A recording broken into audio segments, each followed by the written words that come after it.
ଜୟ ଜଗନ୍ନାଥ। ଝଗଡ଼ା ଘାଣ୍ଟି ଯଦି ଘରେ ହୁଏ ଭାଇ ମାନେ ଘର ଛାଡ଼ି ପଳେଇ ଆସିବ ବିଲ ଗତି, ମା ଲକ୍ଷ୍ମୀ କତିରେ ବସିବ, ଭାରି ଶାନ୍ତି। ହଁ,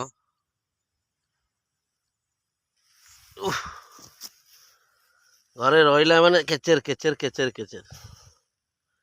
ତାପରେ ଘରକୁ ପଳେଇ ଆସିଲ ବାସ୍, ବାହାରିକି ଘରୁ ବାହାରି ପଳେଇଲା ମାନେ ବିଲକୁ, ଆଉ ଟେନସନ୍ କିଛି ନାହିଁ।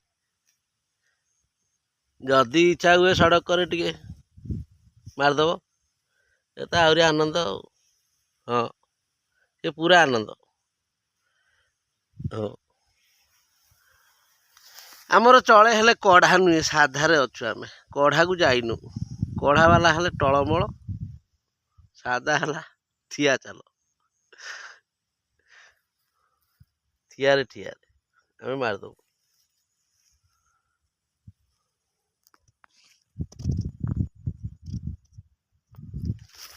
ହଉ, କ'ଣ ପ୍ରଭୁଙ୍କର ଇଚ୍ଛା, ଲଘୁଚାପ ଆସିଲାଣି।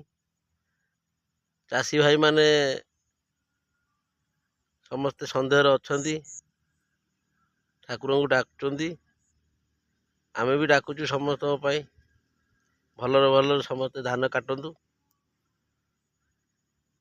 ଯାହା କିଛି 6 ମାସ ଭିତରେ ଖର୍ଚ୍ଚ କରିଛନ୍ତି ତାଠୁ ଡବଲ ପାଆନ୍ତୁ, ଏତିକି ପ୍ରଭୁଙ୍କ ପାଖରେ ଆମର ପ୍ରାର୍ଥନା ଆଉ ଗୁହାରି, ଜଗନ୍ନାଥଙ୍କ ପାଖରେ।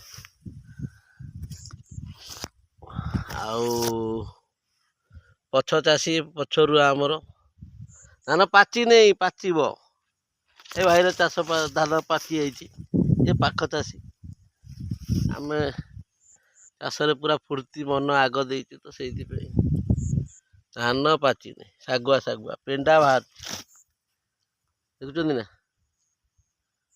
ଧାନ ହେଇଛି ଭଲ, ଭଲ ଧାନ ହେଇଛି। ହଁ,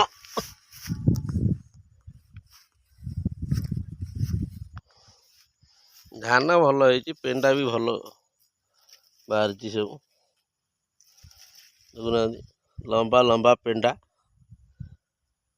ଧାନ ଭଲ ହେଇଛି।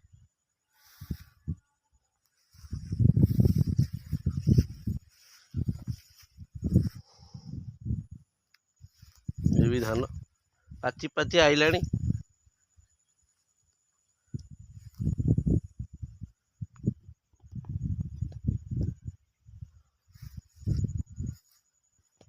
ଓହୋ,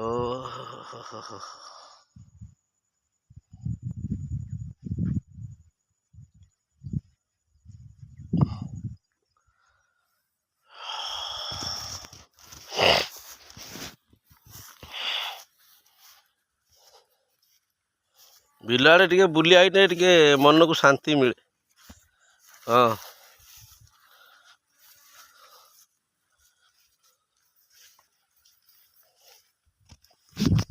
ଇଏ ଜଣେ ଭାଇ ଚାଷ ଘରେ ଶୋଇଛି, ପାଣି ହାଣି ଦେଇକି ଘରେ ଶୋଇଛି। ହଁ।